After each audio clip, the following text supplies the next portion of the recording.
Alam mo mga mare, may libre na naman tayo ha. Eto nga nung nakaraan, nag-unbox na ako nito dahil may dumating na libre. Ngayon, may dumating na naman ang libre. Dati, palagi ko lang itong tinitignan ha. At hindi ako makabili. Ngayon naman, panay dating ang libre. Kaya nagtataka na yung mga kapitbahay ko, bakit daw ang daming parcel pero wala akong binabayaran. At ang maganda pa dito, Mare, dual purpose to. Pwede mo tatong gawing storage. Pwede mo pa tong gawing sopa. Ayan nga, nakaapat na ako ha.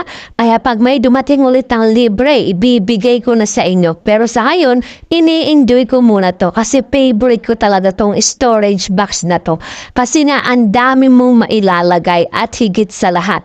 Napakaganda. May sopa ka na, may storage ka pa. Saan ka pa? Buy one, take one pa to ha. Kaya ano pang hinihintay nyo? Mga yung pag nag-avail kayo nito, hindi yung pagsisisi